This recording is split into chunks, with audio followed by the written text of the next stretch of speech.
a force to really welcome. Let me just leave it there because if I want to talk now, honestly, 20 minutes will not even be enough. But just still another big thank you to Mr. Cole for your impact in our lives, right? Message to the room, right? I think we need to really be very intentional about it. For if we say we want to give to gain, as business leaders, women, also men, we need to really be very, very intentional about this, right? When women are trusted with big mandates, institutions gain confidence, credibility, and result. Representation is not just symbolism; it is practically strategy, decision for broader progress. I'll talk about Mrs. Ibukun Awoshika. She's all over the media, and she also gives a lot of examples about herself. Mentorship is one of the highest return on investment any organization can make. Give life examples of how things are actually going. Another one, just Moabudu, right? I walk through the storytelling can actually create cultural power and commercial value. I'm not sharing it, Hannah, but I'll send it. I'll send this presentation to you, and you can just give me your email. I'll send it to you. Visibility creates possibility, especially for the next generation of leaders. And the last but not the least, I just want to talk about here, right, is the CEO. The first female CEO of the third most valuable bank, which is Zenith. With over 30 years company banking experience. Adaora Umeoji, right? He has proved that tenacity and hard work, that will ultimately lead to fulfillment of one's dream. The message to the room from my side, based on this, is just that when you believe, you will succeed. We need to believe in ourselves. We need to believe in our plans. We need to also, believe in our implementation and execution with a high sense of intentionality to really make it happen. Follow through is the watchword here, right? And we need definitely the confidence and chances of success is extremely very high. Beliefs creates reality, right? Beliefs, influences our thoughts, which shape our emotions, dictate our actions, and ultimately determine our result. So basically, we have a lot of Nigerians, that are making impact. We have a lot of fantastic women, ladies on the call. And what is my takeout? If there's anything you want us to take out from here today, what is the desired result? What is our own individual desired result? As a team, what is our desired result? And how do we get there? Because excellence today, is not a destination. It should be a lifestyle, right? And believe in the foundation of which we act and create a desired result. We need to continue to really learn, unlearn, and relearn. We must continue to really evolve, right? We need to really be intentional. When you talk about empowering women, because empowering a woman, you're actually empowering the entire world. We need to be self-aware. Self-awareness is extremely very key. We need to break any barrier and challenge the stereotype. So, happy International Women's Day. We need to really continue to really focus on this to really, give, to gain. A call from leadership. The simplest way to honor the thing is to turn it into action. Let us keep giving room, recognition, and resources so women can keep gaining influence, income, and impact. One, just the points from me. Sponsor a talent intentionally to open doors deliberately. Share opportunities, put women in the room. The third is celebrate results to make success, visible. So Anna is saying that she talked about some stories. When I came back to take up the role in Nigeria, you know. We looked at the percentage of women in commercial. Honestly, it's extremely very low. So the intentionality about it now is that right from recruitment, the first level recruitment, we are very intentional about ensuring that at least we give women a good quota in that, right? Even in some of these interviews, promotional interviews, we also give them, opportunity. The opportunity is based on their, performance, based on merits, and not, you understand, not that, okay, because you're a woman, we just empower you and all that. We give you the right skill set, to really get there. And we have that level of leverage, to really, do well. And whatever we have actually done in the last 18 months, honestly, I have no regret. I'm even looking forward to actually doing it. So help us God. And that's just my own token, for today. Thank you so much. Thank you so much. And I celebrate all the mighty caliber Iroko, like and I said, on the call. I appreciate for allowing me to really have this session with you. Thank you so much.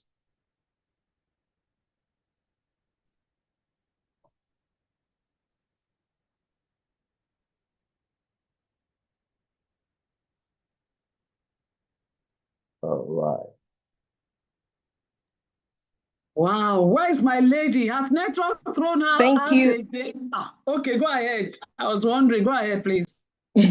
Thank you very, very much, sir. This is highly appreciated. I want us to clap. If we can use our clapping emojis, please let's do. There have been great, very great words of wisdom that have really come out from what has been shared. And I'm trusting that each of us have picked, the ones that, will affect us the most. Excellence for me is not a destination, but it's a lifestyle. I mean, that's powerful. And that's something that we as women must always remember, because sometimes they think they just give us these things on a platter. But if it's a lifestyle, even you yourself will know that you deserve it. Thank you very much, sir.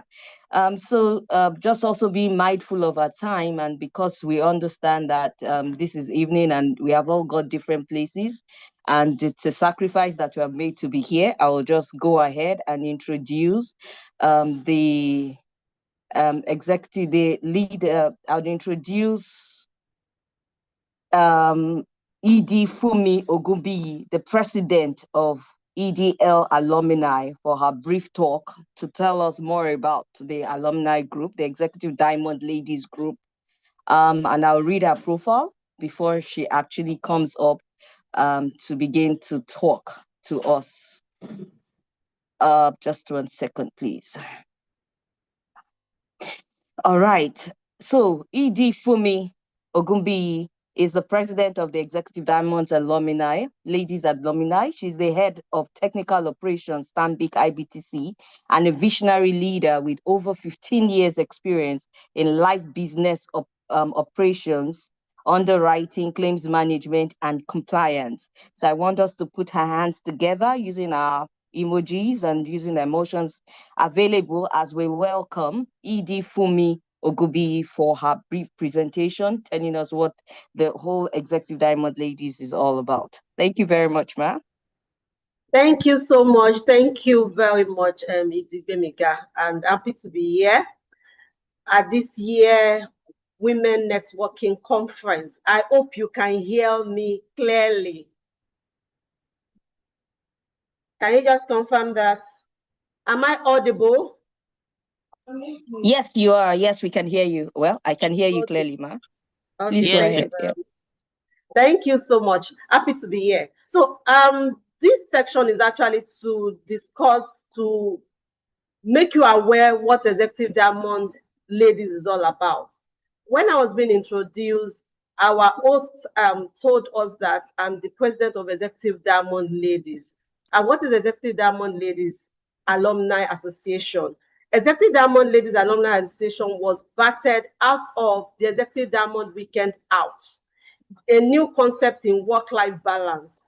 that is vision of Anna Oyebanjo, BC Ibitayo, and Titi Ashiru.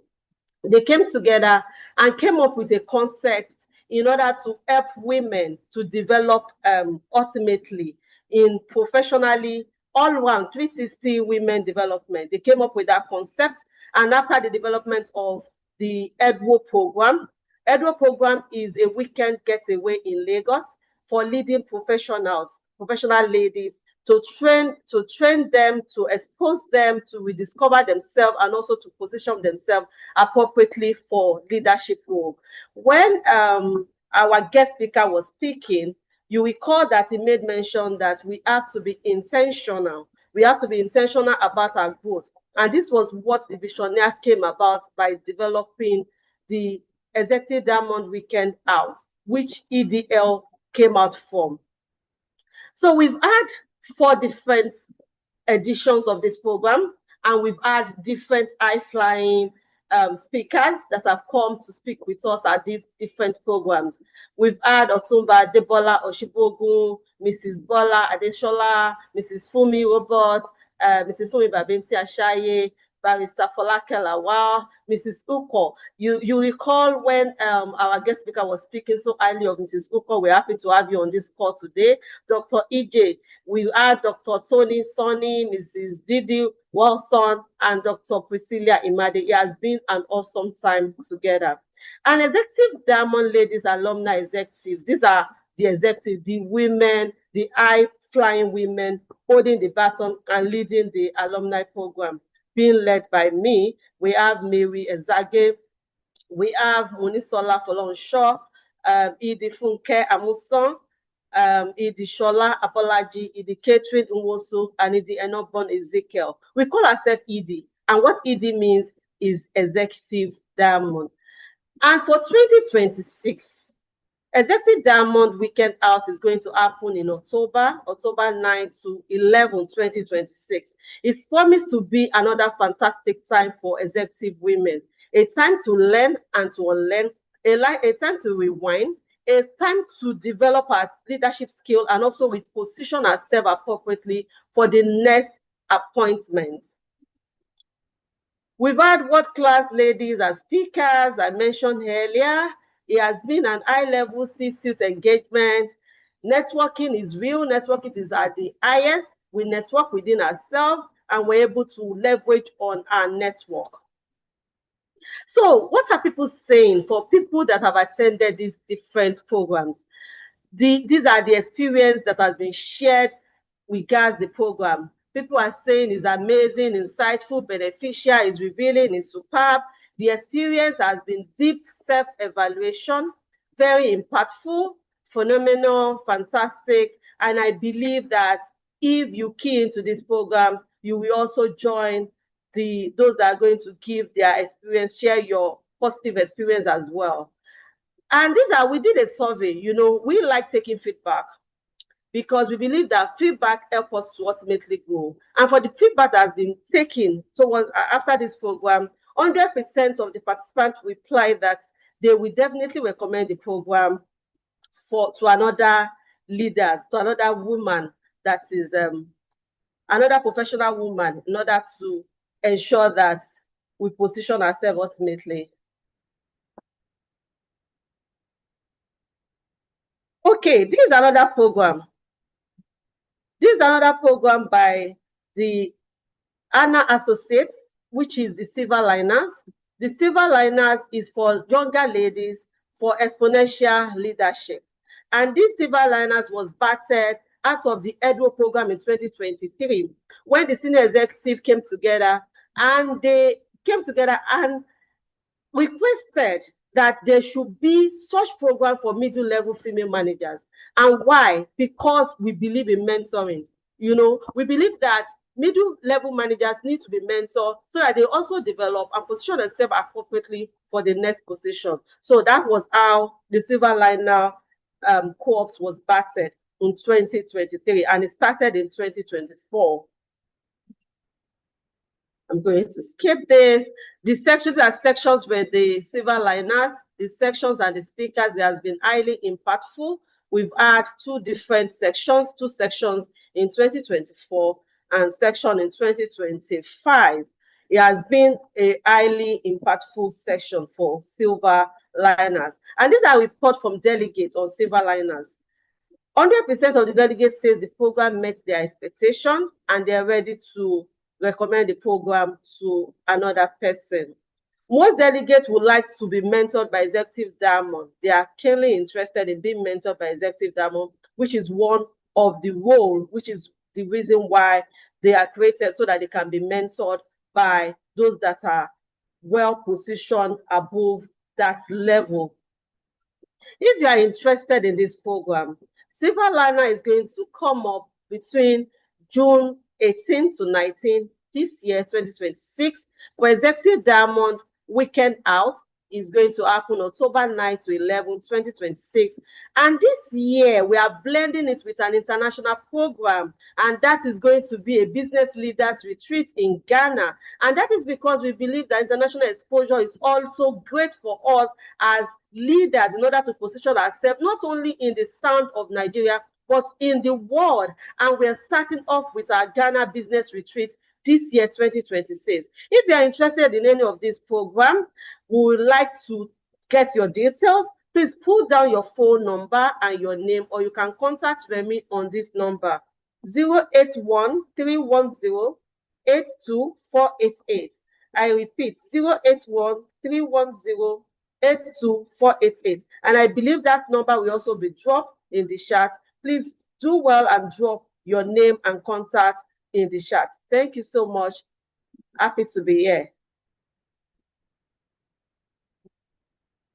Thank you very much, Ma. Very interesting things happening in the course of the year, and I would really encourage us to also be, a part of this. For those of us that have been part of the EDWO weekend, it's been a wonderful experience. I can share my own testimonies about that, and that's why you can see that I'm very much involved in this. Beyond the fact that some of us are also very passionate about women and seeing the younger generation grow. So if you're also, interested, please do well to please join us. All right, without taking too much of our time, we have our panel discussants, and I would introduce them one after the other, and then they would give us their talk, and then we would listen before we have the breakout session where we can begin to ask questions. Please, if you joined in late and you haven't introduced yourself, please do introduce yourself in the chat box. We'd really love to know who you are. Like we said, networking. It's one of the real key things that EDWO is, and this group is really all about. All right, I will introduce our first discussant, and that is Dr. Enambong Ezekiel. And she's the founder and the CEO of Coral 8 Limited. And her passion lies in empowering individuals, especially women, to reach the highest levels of leadership. And I'm sure by the time I stop talking and you hear her voice, you will really see the passion in her voice when she's talking about this and when she's talking about women. And the topic that she's going to be talking about today is give to self, investing in yourself as per striving through setbacks. And I'm sure a lot of us have had various setbacks. How do we bounce back? And this is what she's going to discuss and talk to us for in a bit. Thank you very much, Matt. You have the floor.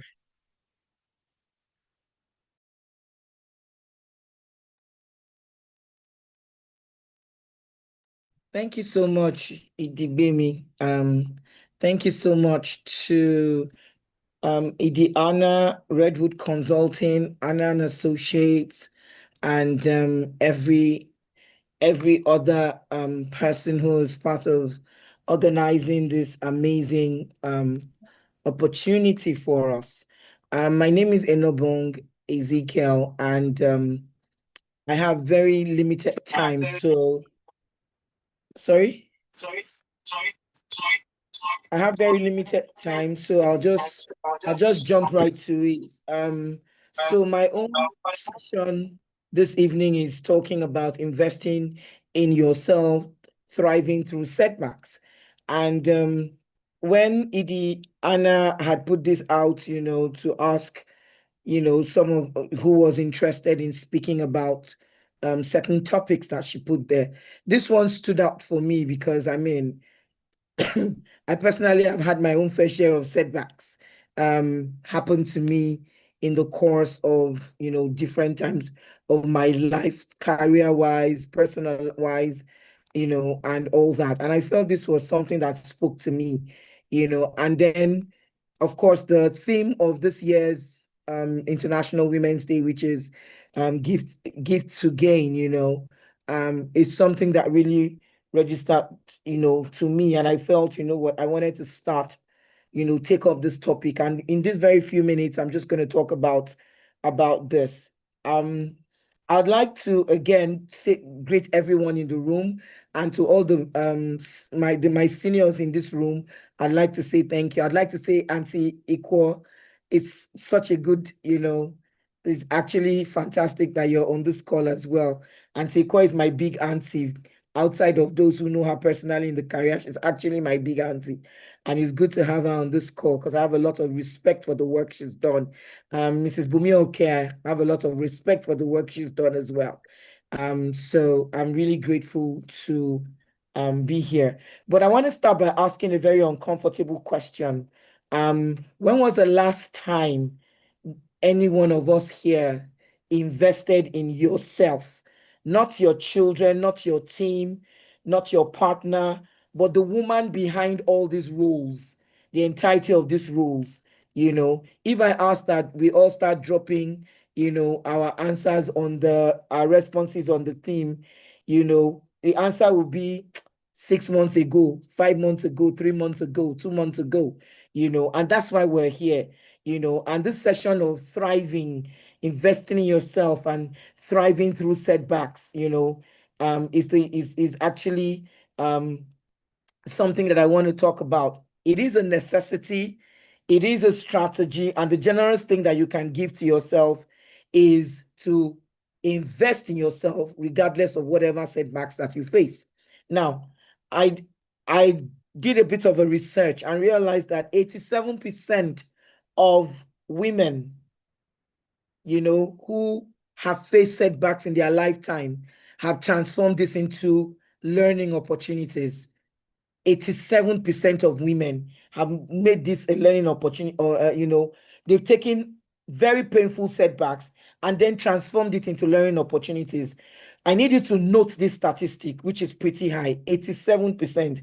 It does not say that they avoided setbacks. It says they transformed the setbacks into learning opportunities. Every woman has a story.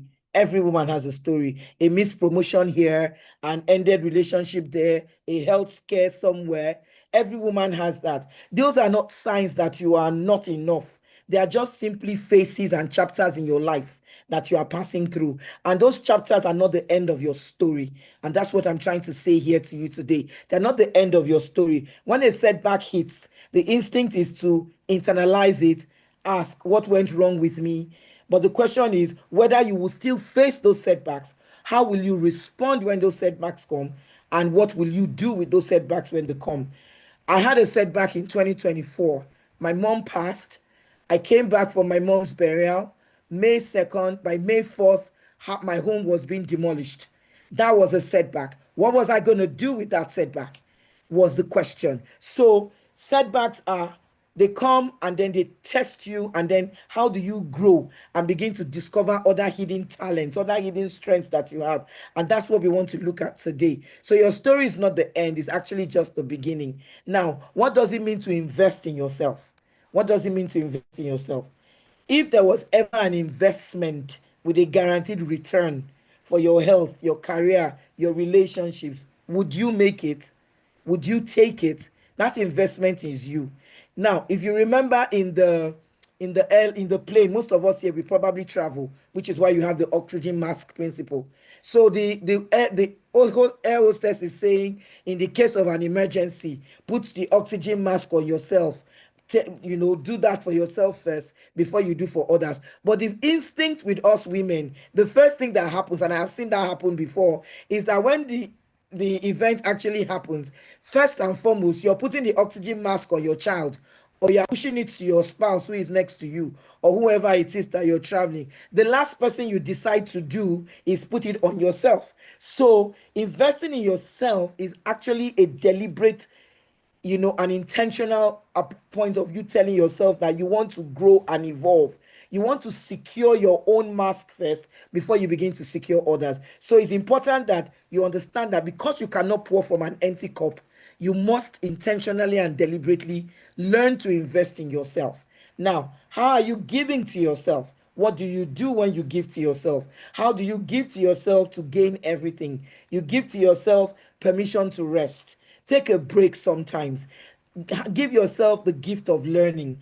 Give yourself grace when you stumble. Don't be hard on yourself. When you stumble, sit back and look at it and pat yourself on the back and say, well done for the part that you did. But do not push so much weight on yourself and tell yourself, why did you do this? And slap yourself around.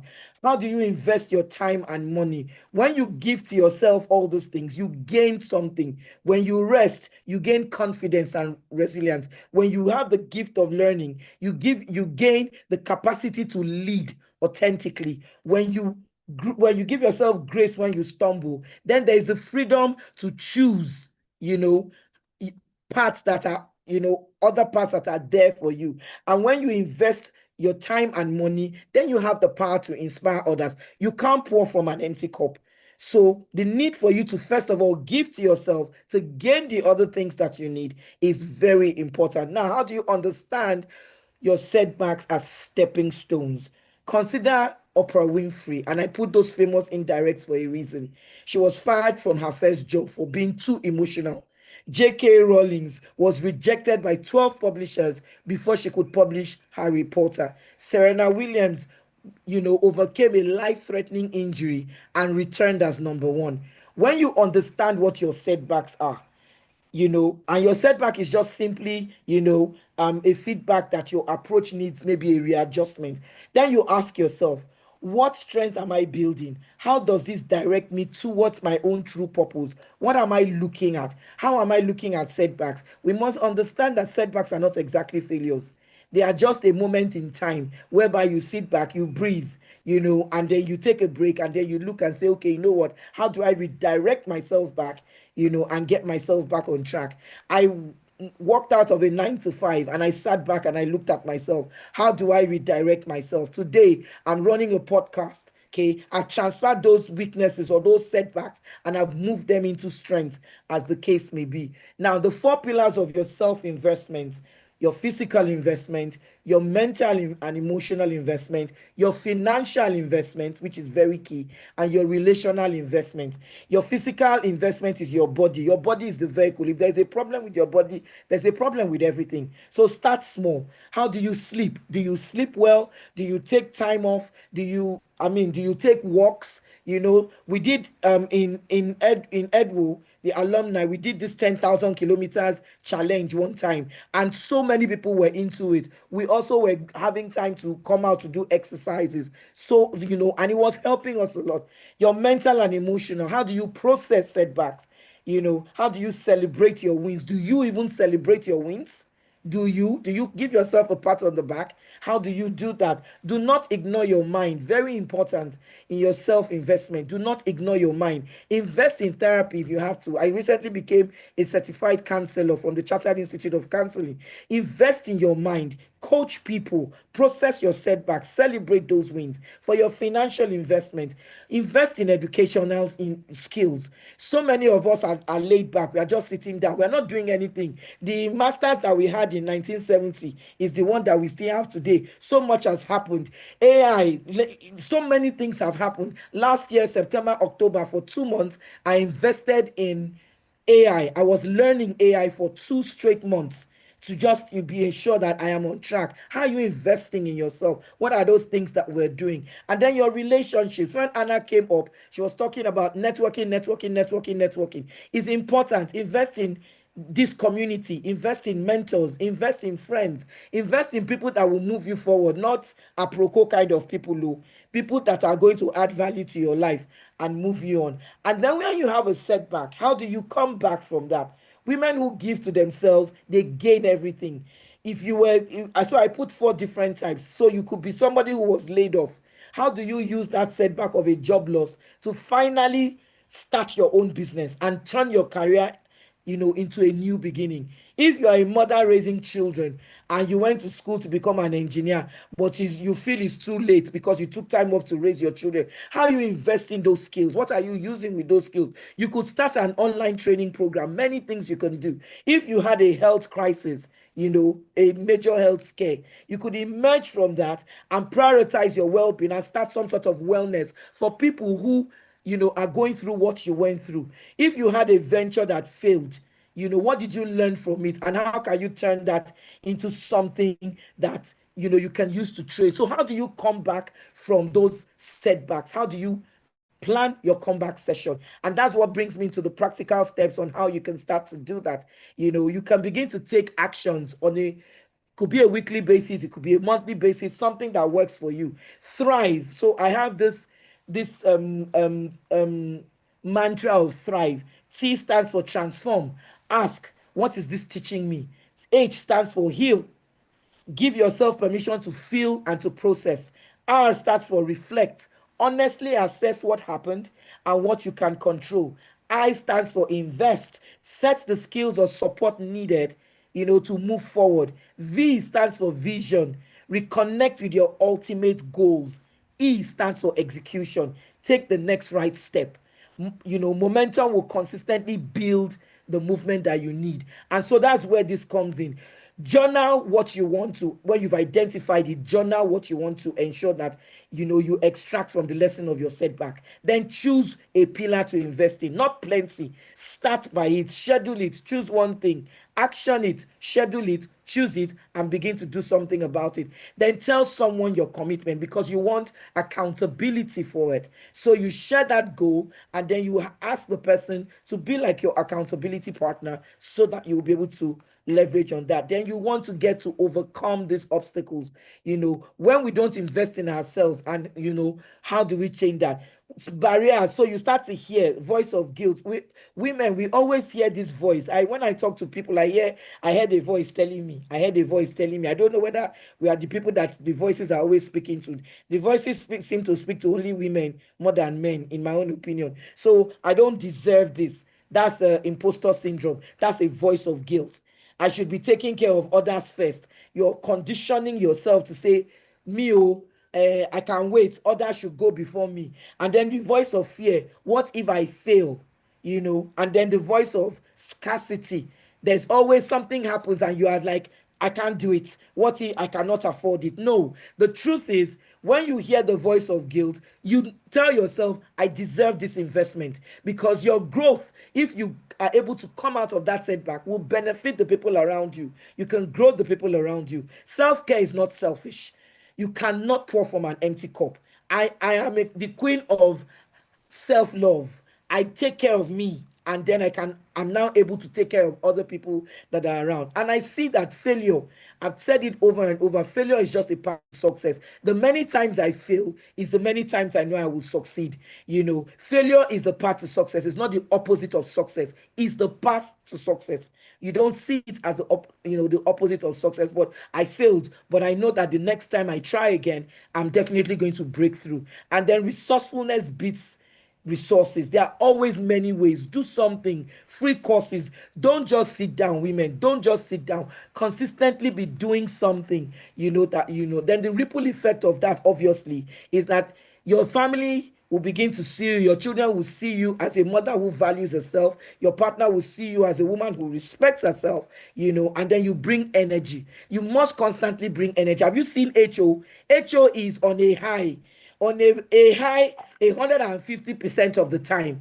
Then your career and your professional life, your colleagues see you as a professional who is committed to excellence. You understand? When you invest in yourself, your colleagues see you, your community sees you, everybody sees you. You rise, you lift other people around you, and that is very important. And I've said it, self-investment is not selfish, it's strategic.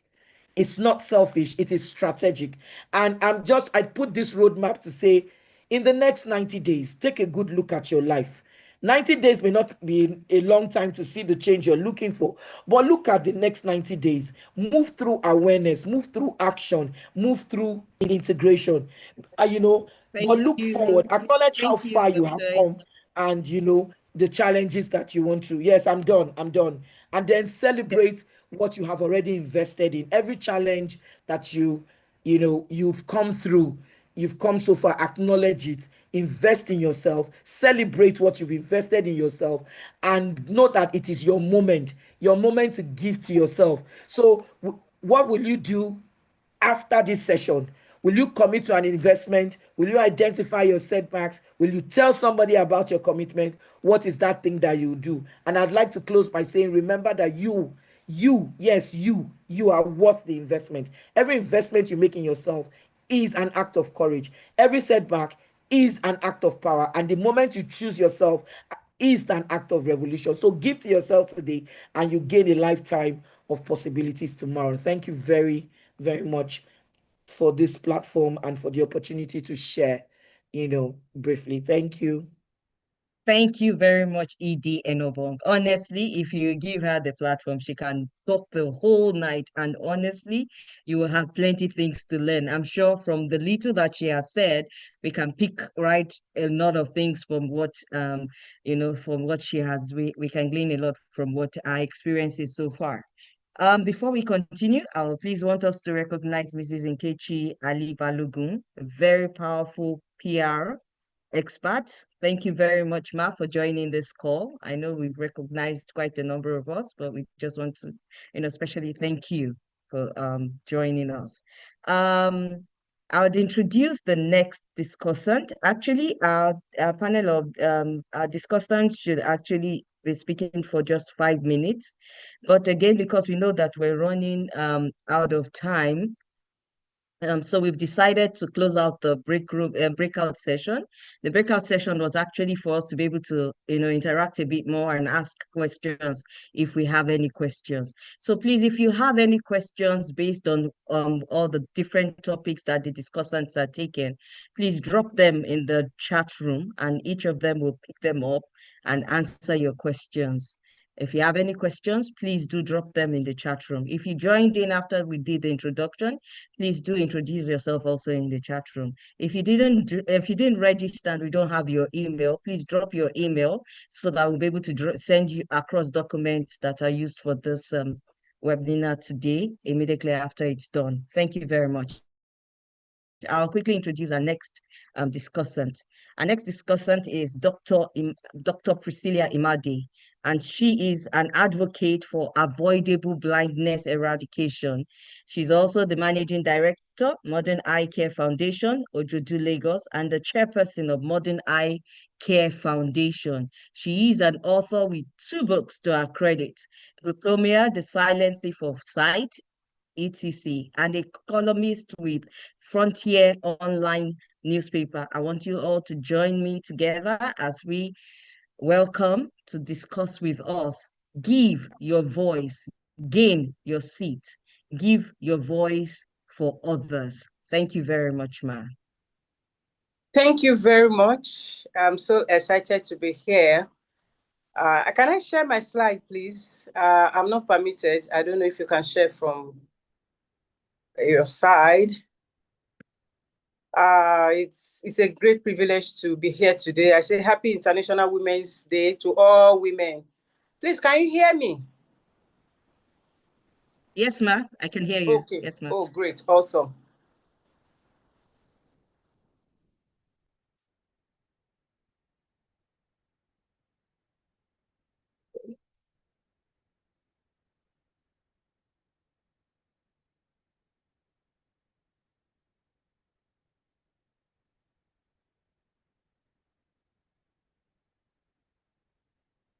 Okay, can you see my slide?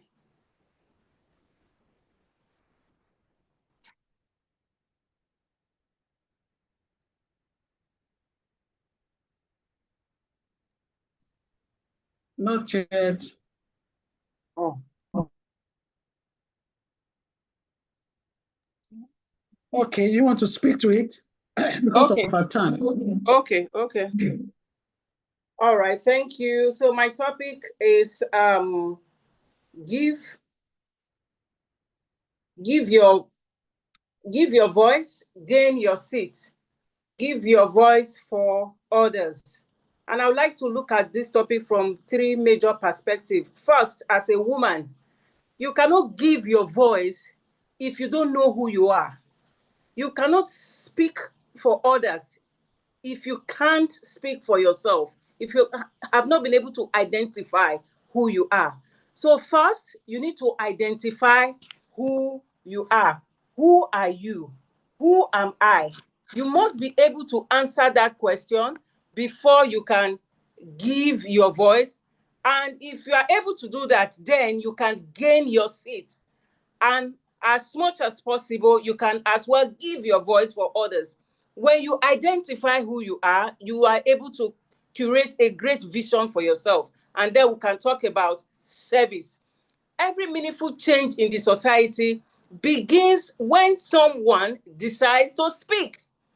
If you don't speak, if you keep quiet, those of us as Christians, we say a closed mouth is a closed destiny. If you are not speaking, you will not be heard. And many of us as women, we need to reflect on this, not because our voice is the loudest, but because our voice carries purpose. We need to understand who we are, that as women, we were created by God for a specific purpose. Look at taking maybe the background from the Bible. After God created man, he created the woman. The woman came from the position of a finished product.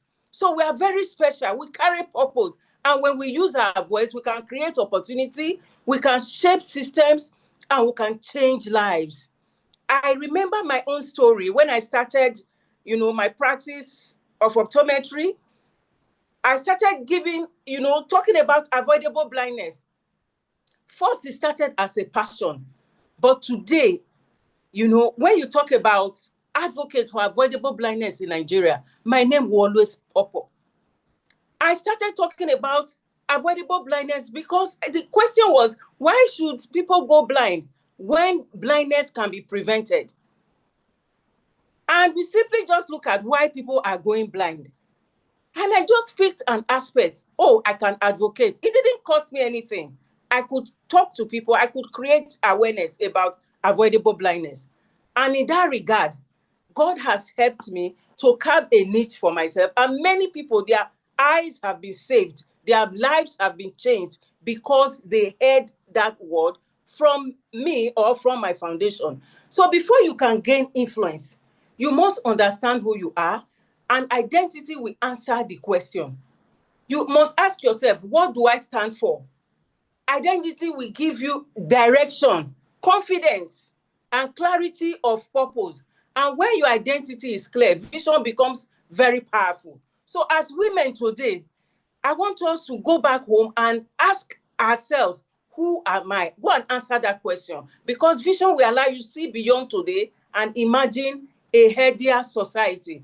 When you are able to identify your vision, then you will know the direction to give your voice. It's not everything you put your voice into. It's not every topic you talk about. It's not everything that you just jump in. No.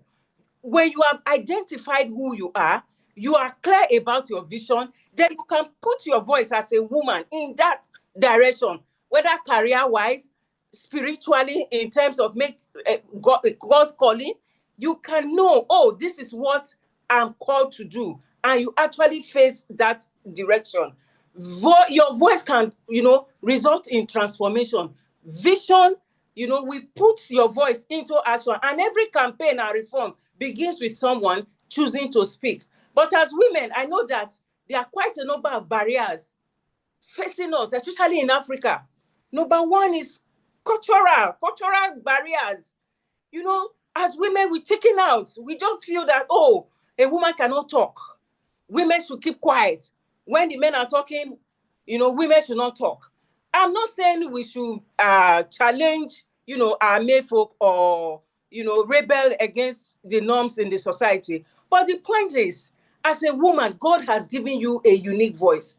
And when you speak, you will gain your seat, and you can actually influence what is happening in the society. Give your voice, gain your seat. What is that seat that you want to gain? Have you even identified the seats? Have you asked yourself these questions? Leadership, actually starts when you start giving your voice and when you start gaining those seats. Leadership is earned by people who contribute ideas and solutions. Even on this platform as Edwo, we have quite a number of us here. How many of us are really speaking? How many of us are volunteering to even, contribute or do things when need be, when it's needed? If you don't contribute your ideas and you don't give solutions, how are we going to know that you have those solutions? There's no woman that is daft. There's no woman that does not have ideas.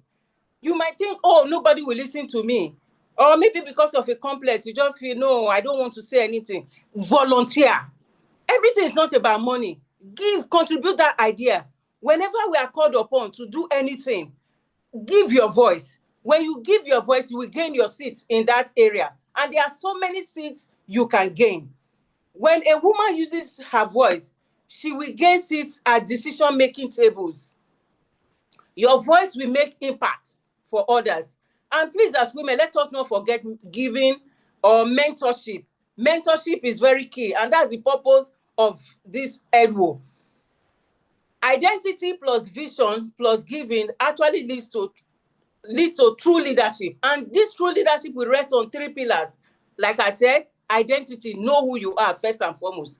Then vision, seeing a better future.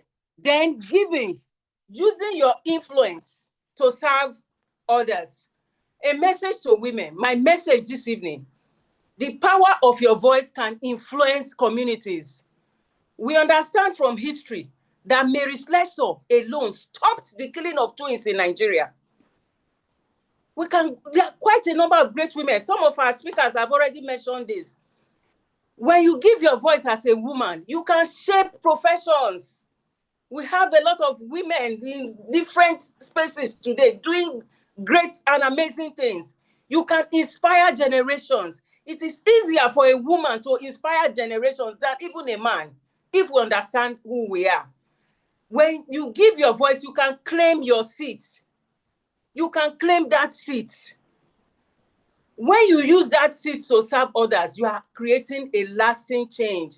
As a woman, a lot is required of you, and you hold the lives of many people in your hands. Apart from your children, your husband, families around you, if we look at the world at large, and even the order of creation, we know that as women, if we give our voice, we gain our seats, the transformation we are talking about in Nigeria and even in the world will definitely come to pass as much as possible. But please, let us put away the negativity. Many of the 2 speakers have spoken, mentioned that even from the keynote speaker, he talked about self-awareness. We need to be aware, and we need to entrench this in whatever area, whatever career, whatever sphere of life you decide to play in. Please give your voice, you will gain your seat, and don't be stingy in speaking for others. When I was growing up as a young girl, in my community, when the child of someone else is doing something wrong, the mothers will come together and correct that child. Where is that in our society today? Why has our society turned upside down? It's because as women, we are not looking in certain directions, giving in certain areas that we are meant to give. We cannot but come out of our shell, remove negative complexes, remove lack of self-confidence, stop the cultural barriers, stigma that is disturbing you from achieving your God-given goals. When we put this into meaningful use, we discover that our society will change. In closing, your identity gives you purpose. You cannot take your seat if you don't know your purpose. You cannot speak for others if you don't know your purpose as a woman. Your vision will give you direction. What is your direction? After this meeting, you must be able to identify where you are going. Are you moving forward or you are going backward? What are your plans? Where do you see yourself in another 2 years, in another 5 years, in another 10 years? What impact do you want to make in your family, in your church, or in your places of worship, in your community, in your place of work? What impact do you want to make? When they are looking for who to trust, who to hand over sensitive information or materials to in the place of work, will they call you? We need to look and speak to ourselves about this. As a woman, we need to speak. You need to speak. You need to lead, and you need to give your voice for others. Whenever you see a woman, please, they say a woman's enemy is a fellow woman. Please let us not be counted among that. Let's speak for ourselves. Let's speak for our fellow women. Let's speak for others. Let us build a future where women know their identity, pursue great vision, and uplift others. In closing declaration, I will just read it out. I said, today, I choose to use my voice to stand in my identity, to pursue a great vision, and to serve others. Because when I give my voice, I gain my seat. And when I use that seat for others, I will change the world. Thank you very much. If we have questions, we'll be able to look at them later. Because of time, I had to rush through this slide. Thank you. Thank you. Thank you very, very, very, very much. Powerful statements. If I use my voice, I gain my identity and I'm able to change the world ultimately. Thank you. Thank you so very much. Please, if we have questions, please let's drop them at the chat room. I see that some of us are dropping our questions and some of those questions are being answered already. Okay, so we'll move on very quickly and I will introduce the third discussant. Right? Is anyone saying? Okay.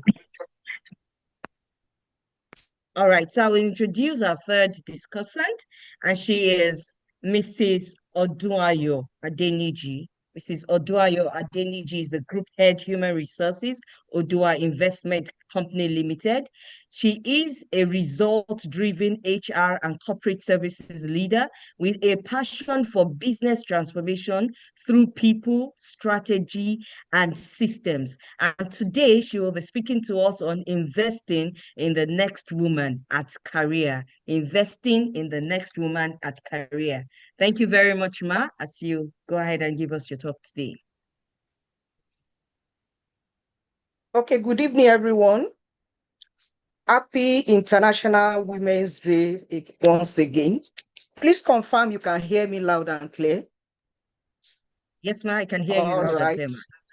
I stand on the existing protocol and I want to appreciate the contributions of the other speakers, the keynote speaker, and the other two discussants that discussed before me. Some of the points I noted down had also already been mentioned, but I will still be laying emphasis on what I need to lay emphasis on. Please go to the chat room to drop your questions.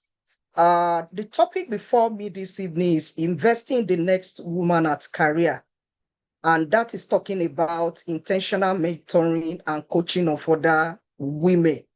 I have there ladies, but I change it to women. And speaking to this team, Give to Gain, I'll say investing in women is talking about building the future.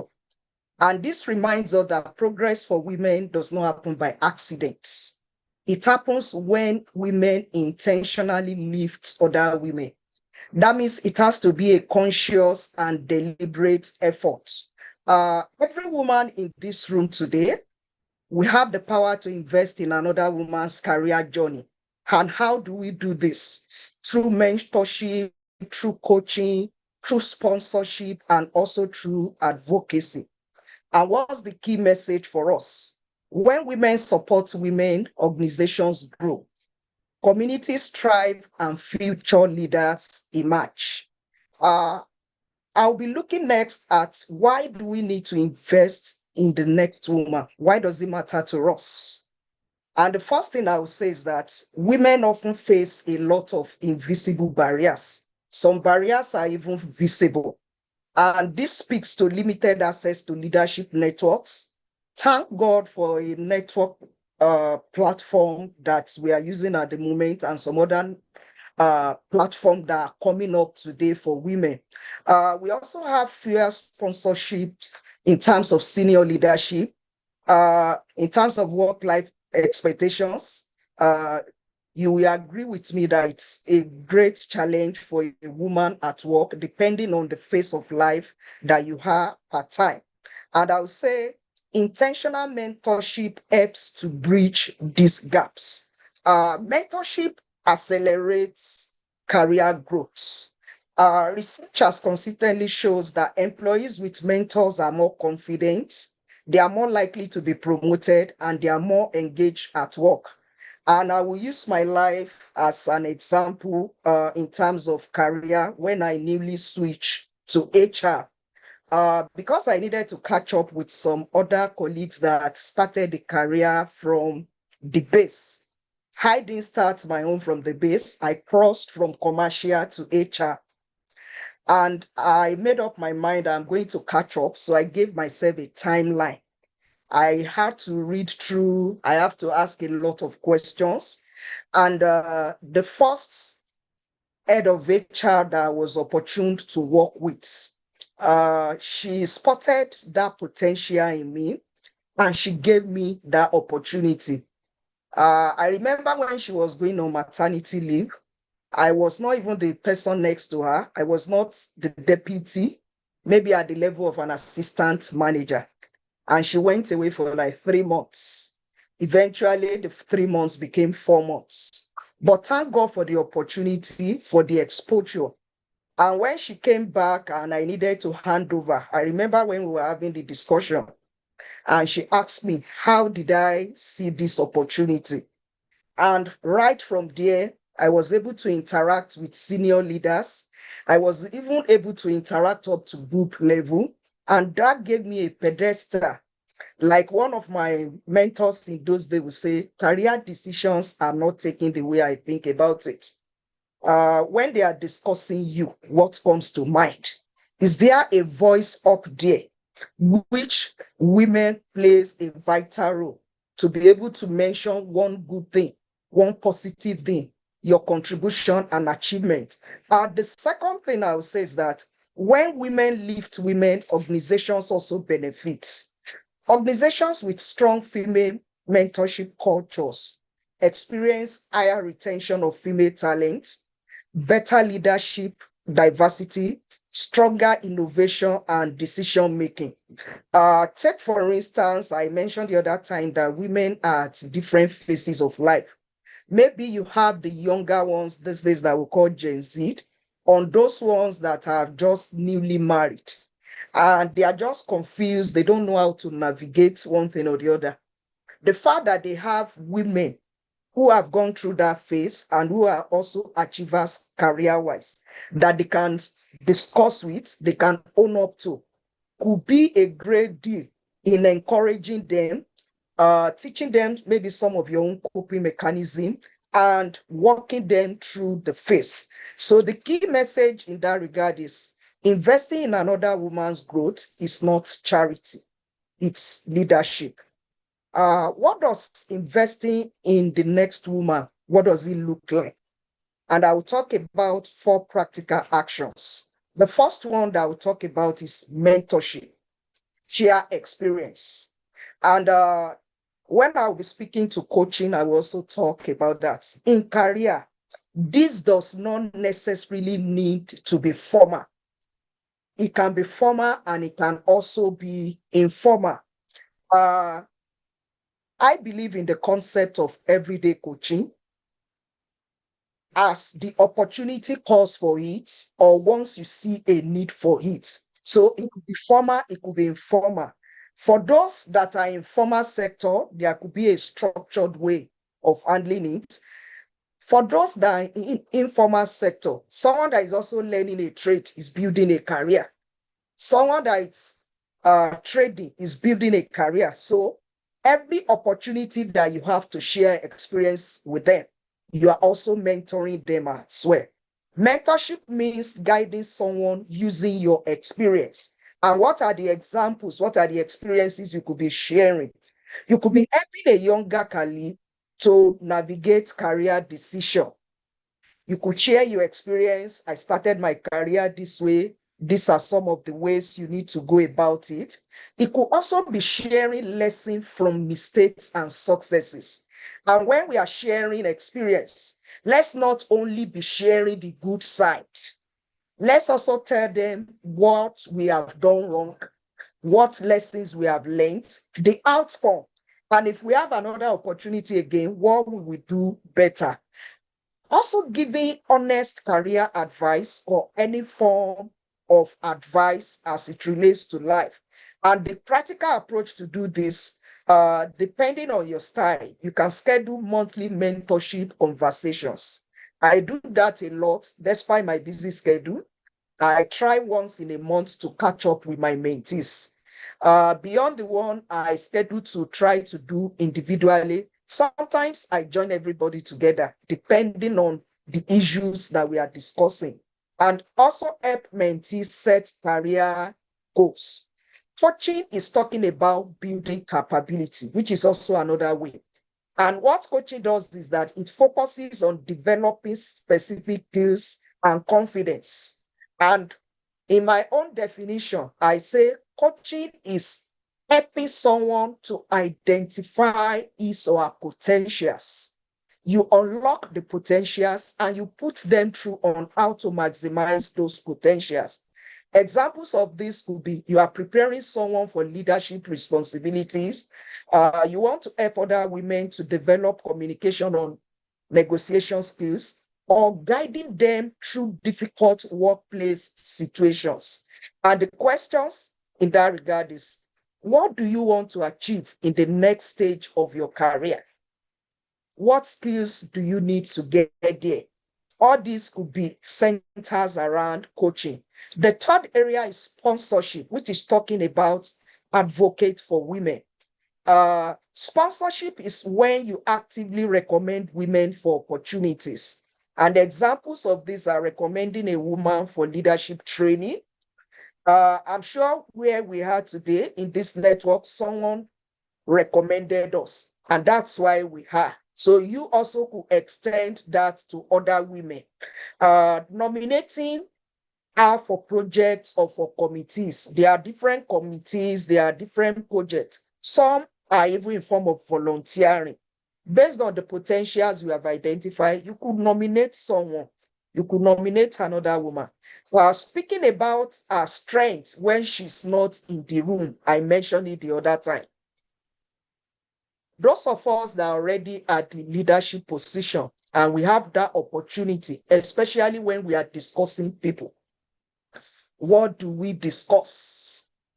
Do we get there and discuss the strengths of our colleagues, the strengths of our subordinates, or we get there and begin to say negative things? When things go wrong, what do we get there to say? Oh, is this one in my team? Is that one in my team? Knowing fully well that most of these negatives would have registered in the mind of the top executives you are discussing with. And the day the opportunity comes and you want to push the name forward, what comes to the mind first is, oh, was it the one that you mentioned that you discussed the other time that did this? And for you now to correct what you have said wrongly may be wrong. I'm not saying when we need to discuss and say issues the way we are, we should not do that, but we just need to be mindful of what we say, when to say it, and where to say it. And the fourth practical step in that regard is talking about creating safe support network.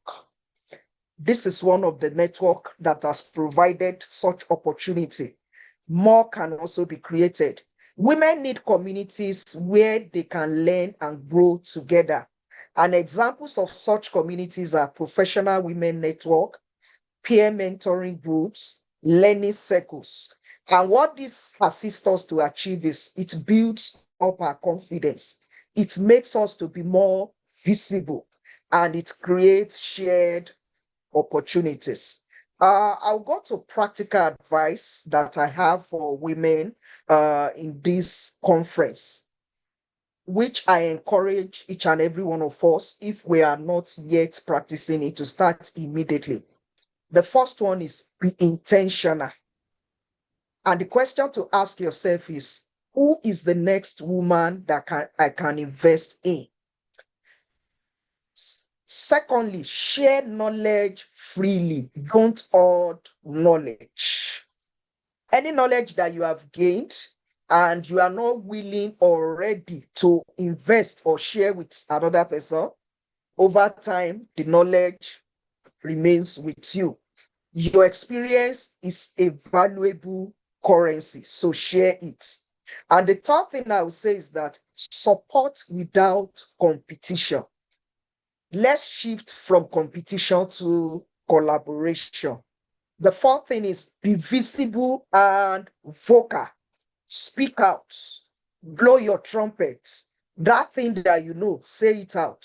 Advocate for other women in meetings and decision spaces. And the fifth thing is pay it forward. If someone helped you rise, help another woman also to rise. When a woman rises, she should lift others with her. And the closing message, which is my closing charge, is the future of leadership will not be built by individual success alone. It will be built by women intentionally investing in another women. When we mentor, coach, and sponsor each other, we don't just build careers, we build a stronger future for organizations, communities, and generations of women to come. Thank you. Thank you, thank you, thank you, thank you very, very, very much, Ma.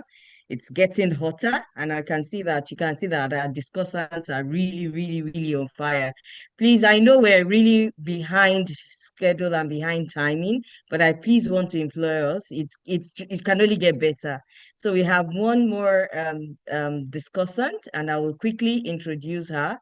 And please, if you have questions, please do drop them in the chat room. Please drop your questions in the chat room. All right, our next discussant today is Professor Adiola Onokoya. She is the head Glaucomia Services Department of Ophthalmology, Lagos University Teaching Hospital, Idi-Araba, Lagos, and a member of Senate University of Lagos. She specializes in the management of all aspects of glaucoma diagnosis and treatment. And she also has expertise in diagnosis of neuro-ophthalmology disorders. And today, she will be speaking to us on investing in the next woman, giving at home to gain at work. Investing in the next woman, giving at home to gain at work. Thank you very much, Ma. We are really honored to have you speak to us this evening. Thank you very much. I want to thank especially Hannah, H.O. Oyebanjo, for inviting me. Hannah as the convener and me being part of this group, Executive Diamond, to speak of again, investing in women, building the future. So just imagine, let us note that behind every successful workplace is a woman balancing two worlds. These are all women leaders in the world, women leaders at their different places of work. So give at home to gain at work, navigating work-life realities. As women, we know the challenges that a lot of women face. As a woman, so many things are at stake, and that is why for this conference, to recognize the strength, the resilience, and even the challenges that women face, because we know that the connection between work and home, there is that interconnection between work and home and the success of a woman. So there is family support, there is the professional success, and the personal well-being. The three are interlinked. But before I go on, let me ask us a question. How many roles do a woman play in one day as a woman? For those of us that are women on this platform, how many roles do we play in one day? We are mothers, we are wives, caregiver, daughter to somebody, a teacher, a professional, a leader at work, a mentor, a counselor. So we are so many things at different times, either at home, in the workplace, or in the community. And then that tells us straight away, what does the typical day of a woman starts with? Well, the Bible does says that a virtuous woman is that woman who wakes up very early to prepare the family. And that is what plays out, honestly, in the lives of our women, in the life of a woman. The woman, when she wakes up, the first thing she thinks of is the family. She has to prepare the home, prepare the children, prepare meals for the husband. You know, if the woman, a married woman, prepare the husband, and then ensure that everybody is right, then takes care of herself. On leaving that place, of course, she has to go to work, plan the schedule for the day, manage countless responsibilities, and whatever demands she has at work, she has to face it there. And for those who are opportune to work at home as we have now, thanks to COVID, or we say no thanks to COVID, you see the woman struggling with a child as we have illustrated here. You know, she's balancing work and home duties together, looking after the children at the same time. That is what the life of a woman looks like, typically in a day. And when she finishes at work, she's back at home to continue that responsibilities. And of course, there are other professional responsibilities that she's expected to attend to. So you see that the responsibilities of a woman, you know, they are enormous. And of course, the plan is for her not to cave in under those responsibilities, hence the recognition of women at this time. But how do we do it? Well, as a doctor, I'm a medical doctor by profession, and you can imagine the amount of responsibilities that goes with being a medical doctor. You have to be there when you have to be there. And what it simply means is there should be a support at some point at home, precisely. If you have home support, then you will succeed in your career, which is essentially what this is all about. And that sacrifice given at home is not just for you to cave on yourself, not for you to lose yourself. We're not saying do everything as I've highlighted there. I mean, imagine that lady, imagine this woman. The husband is sitting, she's holding the baby, bottle feeding the baby, the toddlers are pulling here and there, she's cooking, and look at the man generally enjoying. That does happen in some homes, but that is what we're speaking against. You know, that giving is not just a sacrifice or losing yourself. The meaning for the theme is that of building a strong family relationships. The family relationships helped a lot of us in the past. When we were raising our children, we had helps in the home. We had family members coming in to help with the chores, and then you even have parents-in-law taking off those responsibilities of you. But you know, nowadays, everybody is so busy. Nobody is ready to come into the homes. So that strong family relationships matter. Even you as the woman giving love to family members, because when you love them, in return, they will help you. And then teaching children independence, you don't have to cave in on those responsibilities. You have to teach your children, you know, day-to-day things to do in the home, the chores, you know, you have to teach them so that when they grow up, you know, the Bible says that you should teach your children so that when they grow up, of course, they will be happy for it and they will bless you for it. And it's also important, part of it is creating routines that reduce stress. When you have your days planned out with the help of the family members, the people in the home, of course, the stress is reduced, and setting healthy boundaries. Setting healthy boundaries, what you do at home, what you do at work. We know that sometimes they are interconnected. Like nowadays, you have to work from home. You know, all this are interconnected. And it's important for us to recognize that these are challenges that are real.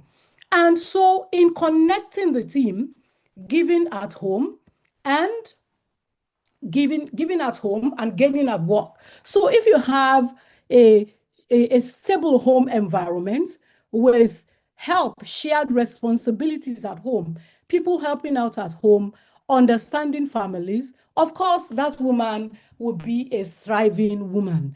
And a thriving woman at home becomes a confident leader at work. That is what we're talking about. That professional success that emanates from family support and your own personal well-being, because that is key. You must be well for you to succeed in life. And part of being well is your health emotional, health physical, health social, health mental. These are all very important. So what are these work-life balance realities that we're talking about? As a woman, you have career responsibilities. There are career expectations. And we also know the interruptions. You have to give birth, you go on maternity leave. There are other family functions that will actually prevent you from attending to some courses, some trainings, which sometimes will pull you back in your career.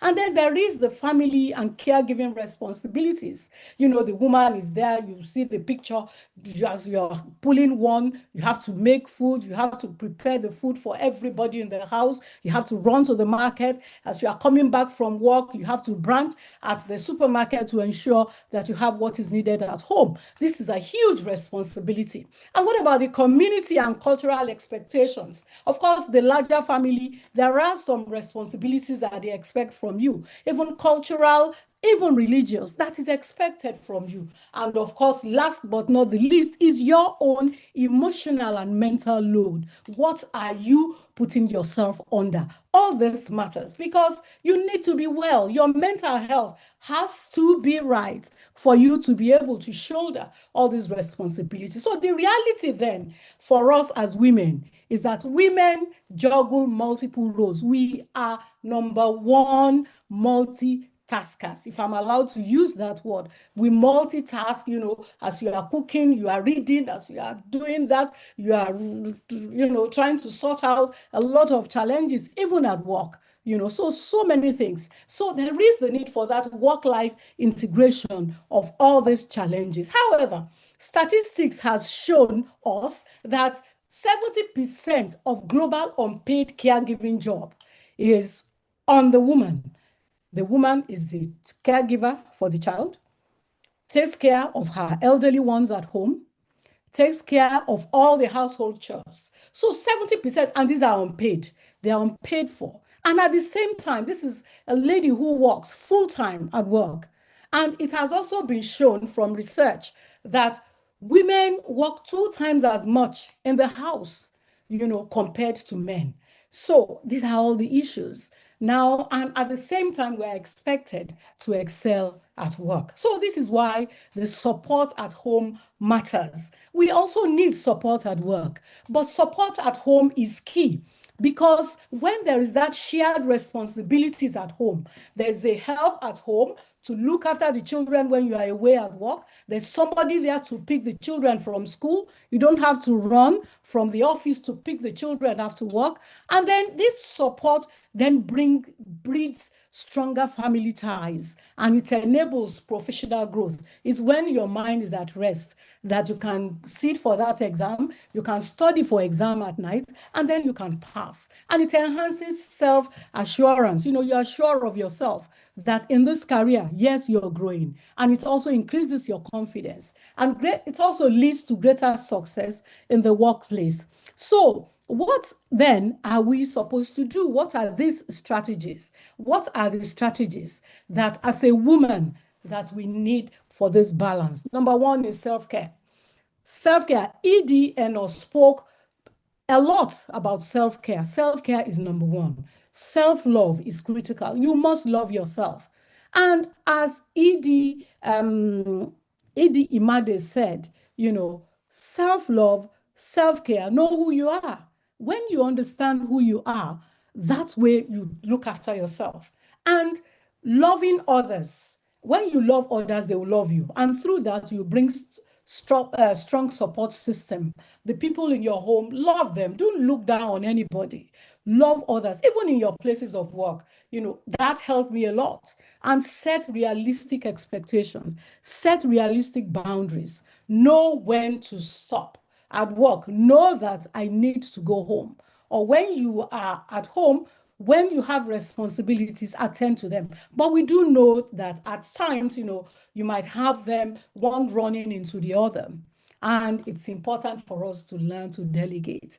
Delegate, delegate, delegate. I have this table here, talking about delegation. All the responsibilities you have at home, at work, they fall into one of these 4 categories. There are those that you have to, once you prioritize, of course, there are those that you must do. It's a must do for you. You know those that are must do.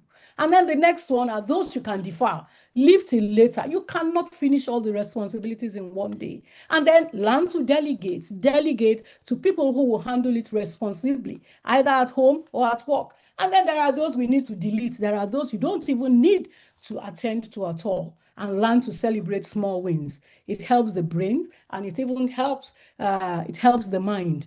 So we then come to what Michelle Obama says. He says there is no limit to what we as women can accomplish if we set out loving others, being loved, with those shared responsibilities, and with support from our family members. The people at home are ready to share household duties with us. And this will encourage career goals. Your husband is there, your family members are there to support you in your career, not just financially, but at least helping in ensuring that things come together. And of course, the emotional support is of utmost importance. And at work, flexible work policies at work, as we were told by our guest speaker, mentorship opportunities is important. You mentoring people and you are being mentored. And of course, inclusivity in leadership, culture, in the environment, gender balance. There are some environments that they feel that women, shouldn't be there at all. But we also have we have evidence to show that women are actually great leaders. Women are great leaders. So I then say that if you give support to gain advancement for women and girls, it's very important. So imagine a world then where every woman is supported, every dream is encouraged, every voice is heard, and every opportunity is equal. And this can start with us in our home, in our environment, in our places of work. If you support every woman, if you encourage the dreams of women, and the voice is heard, as Idi Imade said, and everybody has equal opportunity, then we have the world where women rise. And when women rise, families rise. When families rise, communities grow stronger. And when communities grow stronger, the world becomes a better place. #GiveToGain. Thank you for your attention, and we can have our questions, which I'll attend to later. Thank you very much for the opportunity to speak. Thank you, thank you, thank you, thank you, thank you very, very, very much for this beautiful presentation. Yes, we do have a question for you, Ma, and I'll start with you since you just finished speaking. And there's a question on the platform that says, what do the statistics say? More women have mental health issues more than men, or is there no difference in Nigeria and globally, Ma? So this is for Professor. Yes, globally, more women have mental issues than women. Globally they do. That's there's statistics on that as well. And it's basically from home environment largely, and then the places of work. And that is the reason for this give to gain, give at home to gain at work. Because the journey of a woman starts from home. If everything is right at home, you can be sure that all will be well at work. So the mental health challenges is higher in women compared to men. Thank you very much, Ma.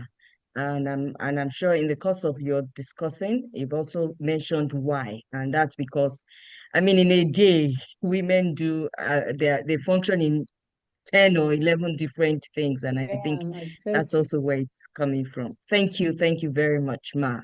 And there's also a question for Mrs. Oduayo, Ma. It says, can women truly lift up fellow women? Yes, women can truly lift up another woman. If you see most of what we have in the world today in terms of support, it's largely from women. But what I would say is that it's not automatic. We have to be intentional about it. We have to create the awareness, and it's something that the support mechanism also has to be in place. So it has to be a culture. It's not going to be automatic. It's not going to be to happen overnight, but it does and it can happen. Thank you.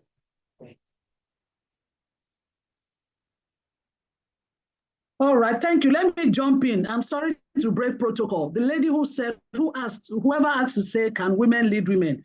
If you look around, you will see how many ladies have lifted other ladies. Honestly, we do. In fact, sometimes very subconsciously and not intentionally, but we do, and sometimes very intentionally. The call is for us to do much more. Yeah, thank you. Thank you very much, Ma. Thank you. All right. Yes, Ma. Mrs. Nkechi Ali Balogun also wants to say something. Please feel free, Ma. Wow, this has been an awesome time. Thank you for the convener. Thank you for all the wonderful women that spoke. I've gleaned a lot, but there's something very tiny I want to comment on. Mine is not a question. Over time, I have noticed that women have one little issue by observing the young ones, the elderly ones, and all that. And that is a confidence issue. I think in our mentoring, in our counseling, in everything, I think we should begin to build women to have confidence. I think we should build women to have confidence. We should also start to deprogram ourselves in a way that we are able to validate ourselves and know that we are good, right? You come to a conference, you see a lot of people, all the women are sitting at the back. You have to encourage them to come to the front. Even when the seats are not reserved, women never sit at the front. Women never take the first step.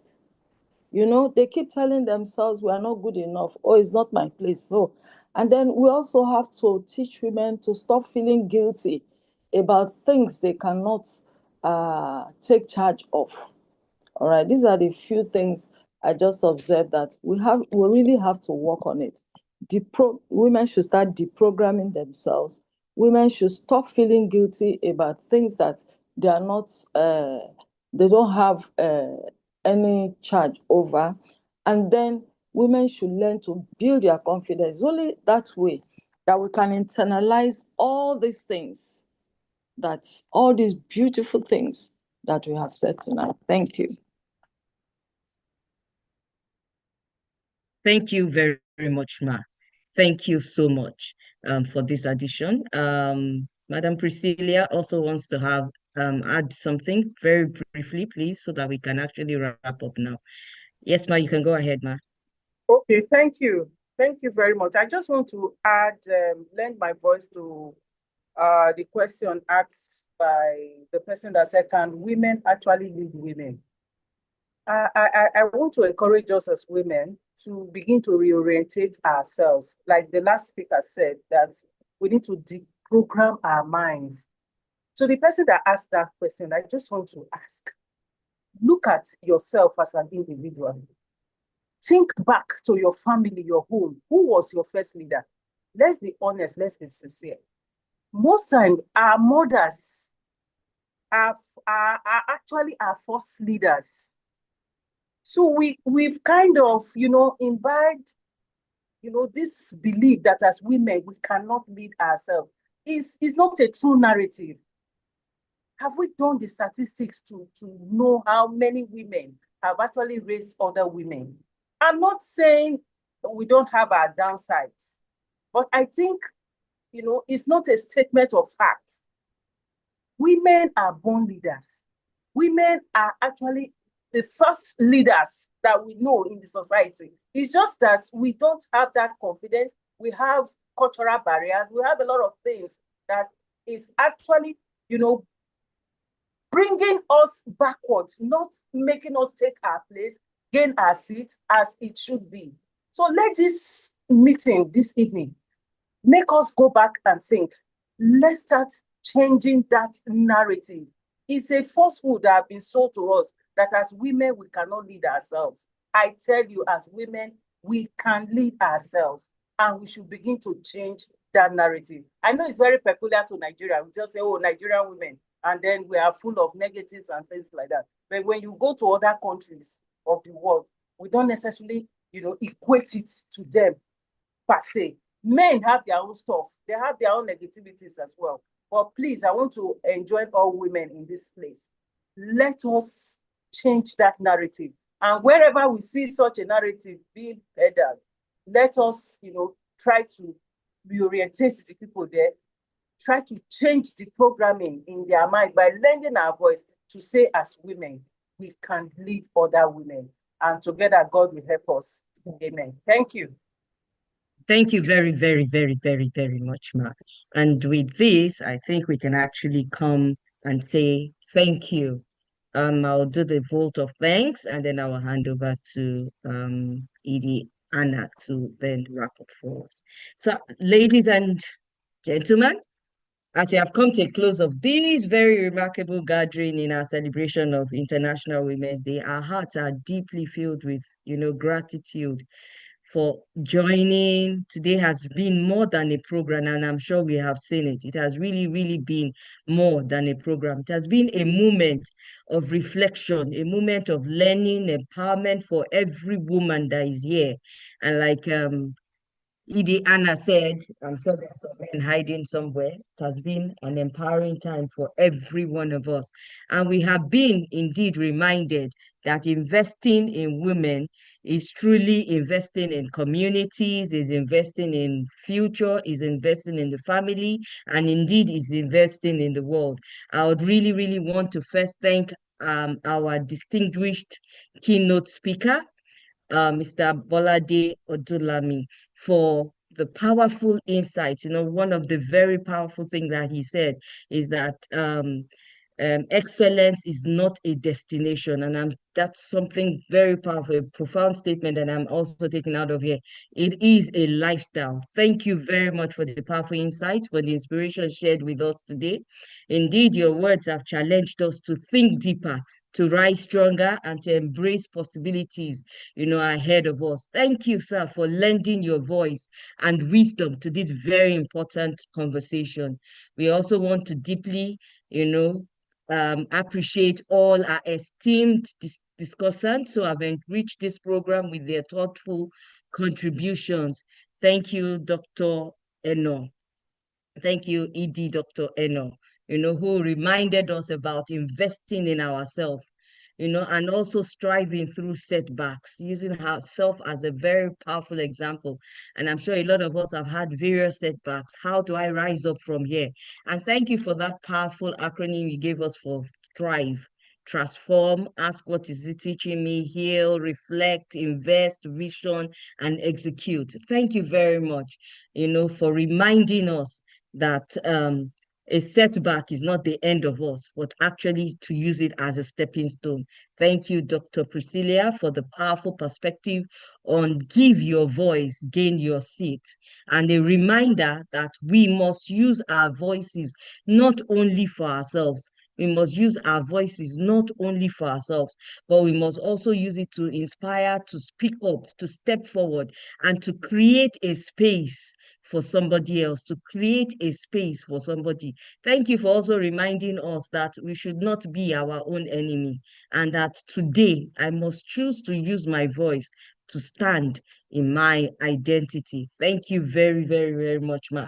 A sincere gratitude also goes to Mrs. Oduayo Adeniji, who spoke on investing in the next woman in our career. Thank you for also reminding us that we can and we should invest in the next woman. And indeed, we can lift women up. And women have been lifting women up. Thank you also for reminding us that that mindset must change, and the mindset must now grow to mentorship, emphasis on mentorship, emphasis on lifting others and building the next generation. I particularly like that word, pay it forward. If somebody has helped you, if a woman has helped you, help somebody else. And that's what we owe even to the next generation. I also want to appreciate our Professor Adeola Onokoya for this insightful discussion on investing in the next woman, reminding us that as a woman in a day, only God knows the number of things that we are and we are expected to become. And of course, this also demands that we must learn to balance our lives and balance, all these various roles. Thank you for reminding us that self-care is critical and self-love is important. Thank you for also reminding us that loving others brings strong support system. We should not just only love ourselves, we should make sure that we keep loving others. To all our organizers, to the organizer, to Madam Anna, to every other person, to all the powerful women that have joined this call. Because of the time, I can't begin to start naming us one by one. To every woman that is present here today, thank you for making this gathering meaningful. Thank you for making it impactful. If you were not here, we will probably not have this kind of, gathering. It won't be as interesting as the number of people that we have seen, log on. But I want to say that as we live here today, may we continue to invest in ourselves. And I also want to reiterate what one of our leaders have said, that, we must gain this confidence. Women must begin to build confidence in themselves. And I think this is one of the key things I'm also taking away from here. Don't sit behind, sit in front. Even no matter where you are, lend your voice. Like somebody also said, if they ask for people to volunteer, also volunteer. Make your own voice known. As we live here today, I want us to also take all of this with us, that we continue to invest in ourselves, we continue to lift women, we continue to boldly take our place in every space where our voices and contributions are needed. Once again, thank you for being part of this celebration. And may God bless every woman here. And may the impact of today continue to ripple through our homes, workplaces, communities, churches, and the world at large. Thank you very much. Thank you. Thank you very Very much. much. Thank you, everyone. There's nothing more to add. Thank you, and well done. All the ED ladies, everyone who has spoken are all members of the Executive Diamond. So we'll reach out to all of you, don't worry. We want to hear many of you, your voices. Maybe by this time next year, it will be your voice we're going to listen to. Thank you. Do have a good evening and have a good weekend. Bye-bye, everyone. Thank you, Idigbe. Bye-bye. Well done, Idigbe. Well done, Idigbe. Great job. Oh my God, you killed it. Thank you. Well done. Thank you very much, everyone. Bye-bye. Thank you, Ichu. Thank you, everyone. Thank you. Bye. Thank you, everyone. It was a great pleasure. Thank you. Thank you so much. Yes, bye. Thank you. Thank you. Bye. Thank you, Asita. God bless you. Thank you all. Bye. Thank you, everyone.